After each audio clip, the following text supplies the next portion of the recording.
Hello everyone, my name is Kristen Cross. I am a Georgia Middle School PE virtual specialist and a middle school physical education and health teacher. Today I will be sharing some middle school field day ideas.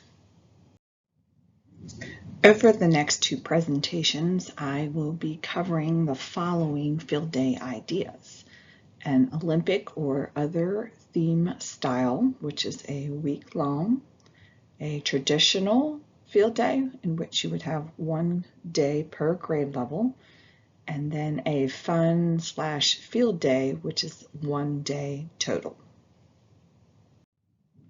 Olympic style.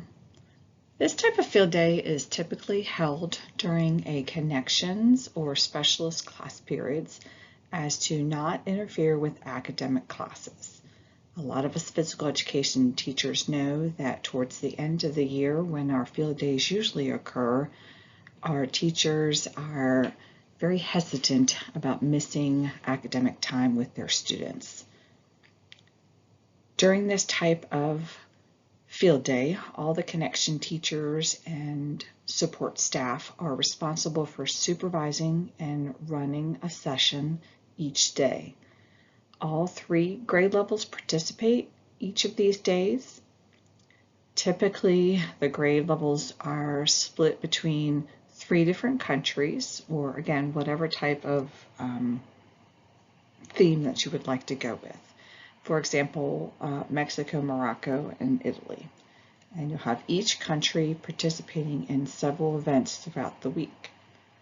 Students are given a link to sign up for 3 events of their choice. And if anyone is not signed up for a particular event, they will go to a large group event that is scheduled during that time. On the first day of a week-long field day option, the grade levels participate in an opening ceremony. So leading up to this, classroom teachers will choose leaders from their country to be the banner holders and march in a parade.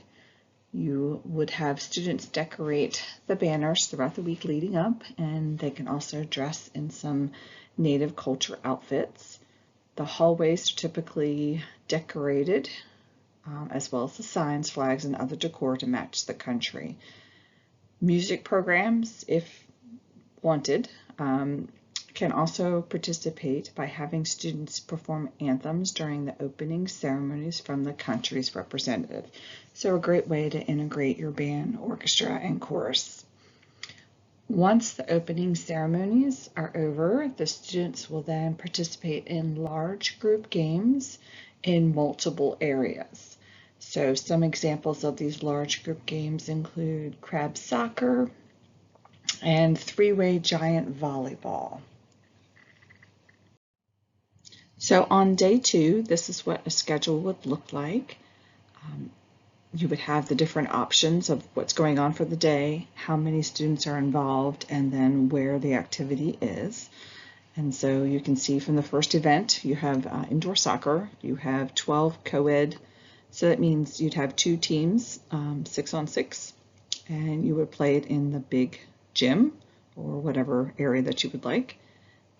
The second activity is table tennis, so you do doubles. And so they have 3 doubles team from your country, and that would be in a smaller area or small gym. So typically some of the gyms, we have a big gym and then we have a smaller gym, an auxiliary gym. An art competition. So again, 10 co-ed students, and that location would be determined, or it could be in your art room if you wanted. It could also be sidewalk art if you wanted as well, so that could be outside wherever you have the room for that. You have a STEM activity, so that's day 1, and again 10 students from the country would be there, and that would be in the STEM lab, so that would be run by obviously your STEM teachers, so they would come up with the activity for that. Another activity would be flag football, 2 teams, 10 male and 10 female, and in this case it's played in upper field. Then you would have cornhole, 4 doubles teams, and that can be anywhere outside the gym. Could be, again, parking lot, that type of idea. Another activity is kickball, 15 students, and that is being played in a busport. And then last but not least would be a large group event such as capture the flag, and that would be obviously in the lower field. This would be any remaining students that did not get to sign up for the above activities. So this is the schedule for the second day of competition, or day 3. You would have, again, the different types of events, how many students are involved per country, and then where it would be. The first activity is Nitro Ball. It's a great game, volleyball lead-up game. You would have 12 female and 12 male, so you'd have 3 teams made up of 4 players because they are played on smaller courts, and you would set this up in a larger gym area. You would have, next activity is softball, ragdoll, wiffle ball, whatever you would like to do. That is 12 students, and that is played in a lower field area, so a little bit smaller of an area. The third activity is soccer. This is a larger soccer game. You'd only have 1 team of 12, and then that's played in a little bit bigger of an area. The next thing is an art competition, day 2. So again, this is kind of run by your art teacher depending on what they would like to do. 10 students, and then wherever the art teacher decides that they would like to run the activity. The next activity is, again, a STEM activity. Some of the schools have a very strong STEM program, so they're able to have all kinds of activities related to that. And again, STEM lab, or wherever that STEM teacher would like. Smart Music is an activity run by your music programs.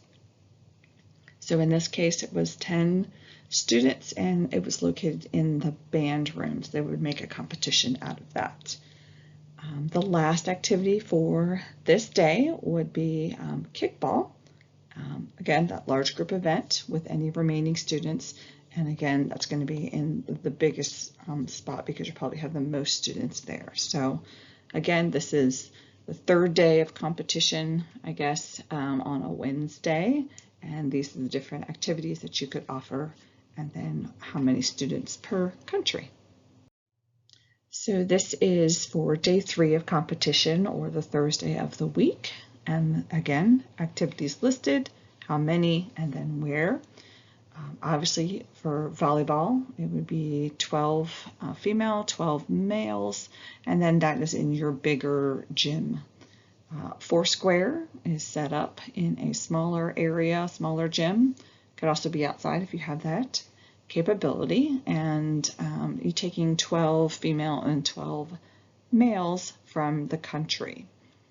The third activity is chess, which is only about 4 people, because again, they can take quite a while for a chess game to be played, and that's played in the media center.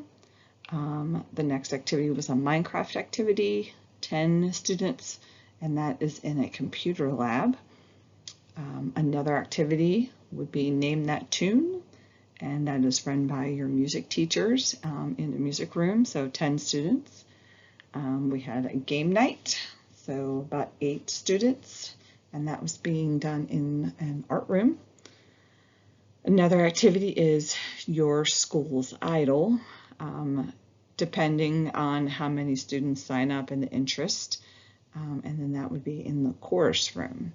And then the last group event, large group event, was a trivia, and probably that would be play like in a theater type of activity with the remaining students. On the last day of the week-long field day, you would have a country versus country tug-of-war tournament. So teachers from each country can choose 5 female and 5 male students to participate in the tournament. Typically, you would do 2 boys teams and 2 girls teams per country. So you can involve more students if you wish, and it is a single elimination tournament. And then when the tug of war is completed, then the students would gather in the main gym for an awards ceremony. Thank you so much for watching this video. I do appreciate it. I hope you found this information helpful and applicable to your classroom. I have provided my contact information if you have any questions,